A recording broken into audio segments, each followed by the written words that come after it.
pada saat meninggal dunia yang berada dalam pangkuan istri tercintanya itu, jadi bukan di kamarnya, tapi di tempat ruang tamu kalau kita bilang sekarang gitu. Ya, sedang duduk bersamping sama istrinya itu di pangku atau meninggal, para sahabat bingung. Ini kita makamkan di mana nih katanya nih, Nabi kita nih. Dia ingat Nabi pernah berpesan kalau para nabi dahulu dimakamkan di mana tempat dia meninggal. Ini adalah rumah Sayyidah Aisyah. Ya, yang persis berada di bawah apa namanya itu kubah yang berwarna hijau. Ini kamar Sayyidah Aisyah yang luas kamarnya itu 3x3. Jadi setelah wafat atau meninggalnya istri Nabi itu, tahu-tahu ada kayak semacam ujian luar biasa. Itu semua peninggalan yang pernah ditinggalkan oleh Nabi itu hancur dengan sendirinya. تمام. بعد ما سقط السقف ما تأثرت القبور رجع سيدنا عمر بن عبد العزيز بنى المنطقة من جديد أغلق لها جميع أبوابها يعني ما في منفذ للدخول القبور الثلاث.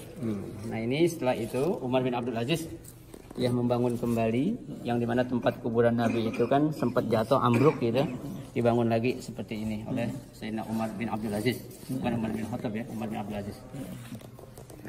بعدها سيدنا عمر بن عبد العزيز بنى الجدار هذا بالشكل الخماسي ما بنى مربع خاف يبنيه مربع يجي الناس يتشبه بالكعبة لماذا يبنى بخماسي ليس برباعي حتى لا يشبه بالكعبة. Umar bin Abdul Aziz membuat bangunan seperti segi lima. Kenapa dibuat seperti segi lima? Agar orang nggak menyangka kalau ini adalah sama seperti Ka'bah. Kalau dibuat segi empat orang bilang ini Ka'bah kedua lagi gitu. Maka dibuat segi lima. هذا الجدار موجود الآن ما في منفذ للدخول. كل الصور اللي في الفيس في تويتر انه في ناس تدخل للداخل يصوروا قبر النبي هالصور غير صحيح. هذا الجدار ما له منفذ للدخول. Ya, jadi adalah tempat di mana kubur Nabi nih. Kayak ada foto-foto orang bisa foto itu nggak benar semua katanya. Jadi pada masa kerajaan mulai dari raja pertama di Arab Saudi, mulailah tempat makam Nabi dan kuburan istri Nabi itu dibungkus dengan kain warna hijau.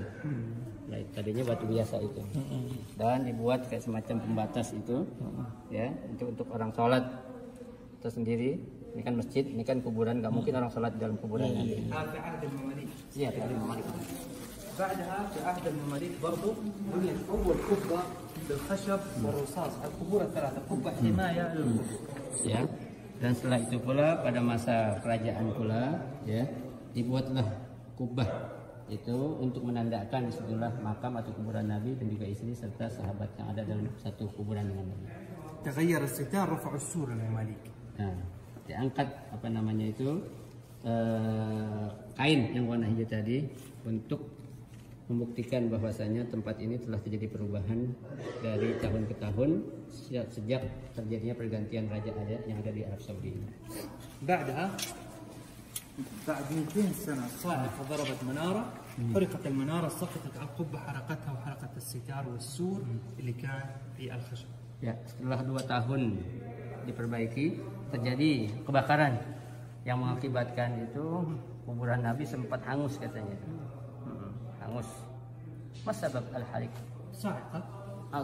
صاعقة مع الأمطار. Nah, ضربت في 100 يعني ada kayak semacam apa namanya tersambar petir.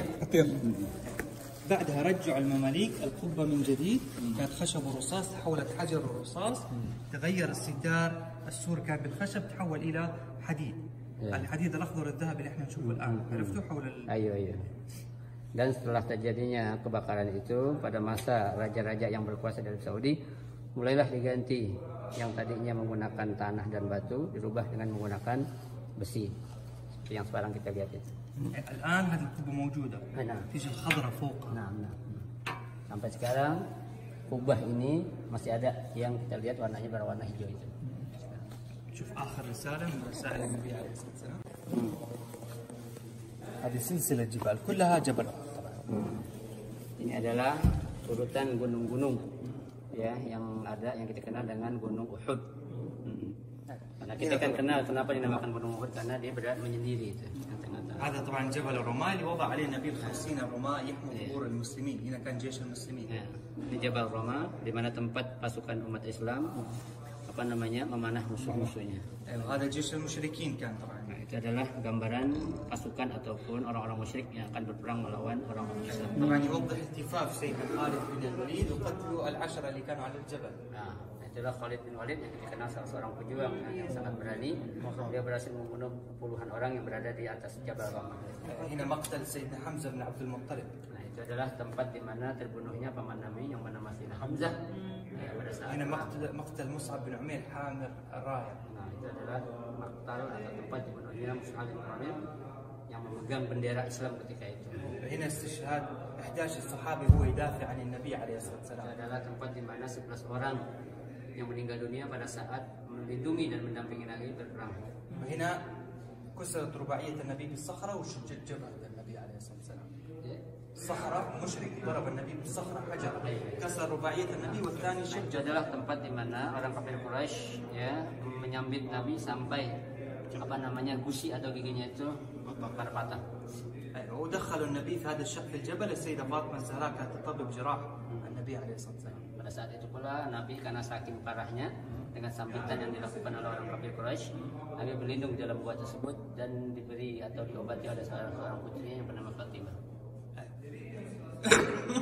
بعد الغزوة نزل النبي صلى الظهر العصر جمعا ودفن شهداء ال70 جميعا في المكان نفس اللي احنا نشوفه الآن. Setelah itu Nabi habis sholat asar, Nabi turun kembali untuk mensolatkan dan menguburkan 70 orang pejuang Uhud, syahid Uhud yang terbunuh pada saat terjadi perang Uhud. waktu yang ditimpukin itu di Taif. هذا اللون الابيض توسعة الملك عبد العزيز اللي هي هذه قبل شويه. هذه توسعة الملك فهد.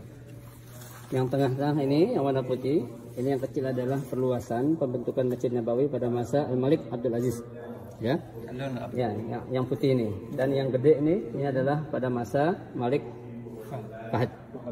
كان 300,000 مصلي الان مليون مصلي. Ya. Yang awalnya hanya menampung 300.000, sekarang jutaan bisa menampung jamaah. هنا السرير هذا كان معظم وقت النبي عليه. Itu adalah tempat di mana Nabi SAW wafat pada saat dipangku oleh Sayyidah Aisyah. مرض كان في بيت السيدة ميمونة فوقتها طلب النبي انه هذا الوقت يكون مع السيدة عائشة. Ya, sebenarnya Rasul ketika itu sakit di rumah Maimun. Namun Nabi minta tolong bawa saya ke istri saya yang bernama Aisyah. Saya akan mati ketika berada di pangkuannya. Subhanallah, ketika itu Allah kabulkan. جابوه وضعوه على كتف السيدة عائشة. Ya, ketika itu pula Nabi langsung berada di pangkuan Aisyah. Pada saat itulah Rasul meninggal dunia.